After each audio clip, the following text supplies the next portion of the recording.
Bonjour, je suis ravie de vous retrouver pour une nouvelle vidéo et j'en profite pour vous dire que si vous avez besoin d'une formation ou d'un accompagnement, Ludosens est en mesure de vous accompagner sur différents thèmes. Donc, par exemple, aujourd'hui, le thème du jour, c'est management et autisme. Nous sommes des experts de la neurodiversité, notamment du TSA. Donc, nous pouvons apporter un regard sur une situation complexe qui implique une personne concernée par l'autisme. Donc, n'hésitez pas à faire appel à nous. On intervient tout à fait sur le territoire national. On peut très bien travailler en distanciel avec la visio. Donc, n'hésitez pas à nous solliciter, que ce soit sur le territoire de la Gironde ou que ce soit au niveau de la francophonie. Donc, ça, c'est la première chose. C'est tout ce qui est management et autisme. Et après, quand vous avez, dans le cadre, on a aussi fait des vidéos parentalité et autisme. Si vous êtes une famille qui se sent un peu en difficulté, c'est déjà arrivé à Ludosens de donner des conseils, du coaching, de faire du coaching pour aider certaines situations, là encore, difficiles.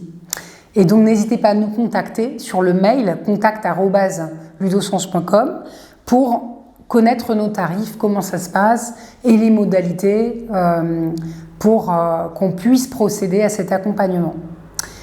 Voilà ce que je voulais vous dire sur le sujet. Donc, aujourd'hui, le thème du jour, c'est management et autisme. Nous sommes une structure qui accompagnons des personnes concernées par la neurodiversité depuis 2018, des jeunes adultes entre 18 et 30 ans. Donc, nous avons été face à différentes situations, toujours d'une grande complexité parfois c'est fluide et tout va bien, mais parfois il peut y avoir plus de difficultés. Donc, cette vidéo-là, elle vient à parler d'une situation où nous avons accueilli un jeune, Charles, dont on a une petite vidéo de Charles qui témoigne de son parcours chez nous. Bonjour, je suis Charles Galibert, j'ai 20 ans, je suis participant de la promotion numérique à Ludosens depuis 9 mois. J'ai appris à développer des compétences par le biais du projet de l'Escape Box. J'ai pu mettre en corrélation ma passion pour la cathédrale dans ce projet. Grâce à Ludosens, j'ai évolué sur le plan social, l'apprentissage de la vie au travail et des règles de vie de manière générale. Je terminerai par dire que j'ai appris à apprécier mon travail à sa juste valeur et que grâce à mon portfolio, je suis prêt pour de nouvelles expériences. Et Charles, il est arrivé chez nous, il avait fait un bac pro architecture, il a été passionné de dessin 3D et il pouvait avoir de grandes plages de concentration, ce qu'on appelle une hyperfocalisation sur un thème donné, c'est-à-dire vraiment se mettre à dessiner pendant longtemps en étant très très concentré. Pour autant, pour Charles, les interactions sociales étaient très loin d'être évidentes. Il était plutôt isolé, à manger seul, très peu d'interactions avec les autres.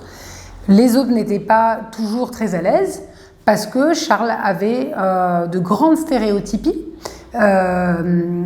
c'est-à-dire vraiment un besoin de s'auto-réguler fort et donc ça pouvait impressionner l'extérieur. Les personnes qui ne connaissaient pas, peut-être encore plus, mais même au sein de l'association, d'autres personnes avec un profil neurodivers pouvaient quand même être impressionnées par Charles et ses stéréotypies. Alors comment avons pu nous aménager la mission de Charles pour que cela se passe bien et que malgré certains obstacles, on puisse arriver à quelque chose de très positif au final? On a pris en compte sa passion pour les cathédrales. Ce qu'on appelle dans le domaine de l'autisme l'intérêt restreint. Pour Charles, c'était les cathédrales. Il était absolument passionné par ce thème-là, avec vraiment un niveau de connaissance de la cathédrale extrêmement poussé, c'est-à-dire à connaître tous les monuments historiques, les principales cathédrales, que c'est vraiment ce qui fait sa joie, c'est d'aller visiter. C'est vraiment une récompense pour lui, quelque chose de très très intéressant d'aller visiter plein de cathédrales en France, d'aller voir vraiment le détail de la rosace, comment elle se construit, comment les tailleurs de pierre travaillent pour assembler une rosace.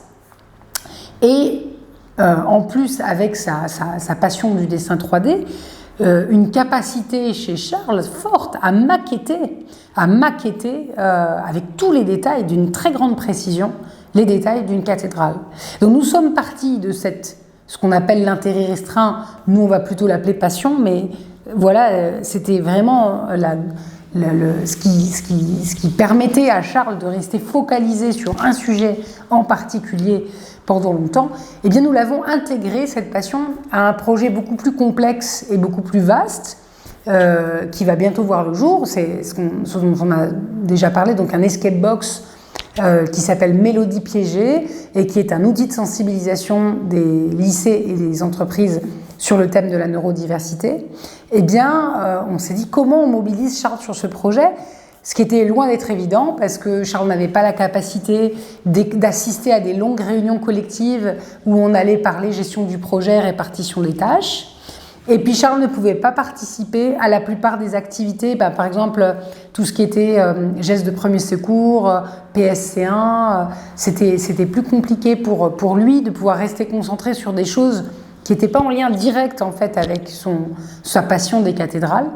Une formation, voilà, il y avait besoin d'avoir vraiment des supports, des dessins à côté de lui pour être en capacité d'écouter un peu la formation, faire des allers-retours entre l'écoute de la formation sur l'électronique, par exemple, et au Fab Lab, dans un Fab Lab, et ces dessins de cathédrale. Mais ce qu'on a fait, c'est qu'on a carrément intégré à l'intrigue de l'Escape Box l'aspect cathédrale, est venu bonifier le scénario, bonifier l'issue de l'histoire. On a fait en sorte que notre personnage dans l'Escape Box intègre certaines caractéristiques de Charles. Et on a pu ainsi distiller le thème cathédrale dans le projet. Et ainsi, on a pu missionner Charles sur des missions très spécifiques que lui pouvait tenir. Donc, par exemple, il a pu faire les dessins, notamment le dessin 3D d'une cathédrale qui apparaît dans un labyrinthe final, à la résolution de l'enquête. Il a pu également, puisqu'il aimait le dessin, faire le profil Instagram du personnage principal. Et il a fait aussi en dessin 3D d'autres éléments, un bateau pirate, un laboratoire usine, qui était nécessaire à notre escape box. Même si c'était moins son intérêt, le fait qu'il aime le dessin 3D, on a pu utiliser cette compétence-là sur d'autres thèmes.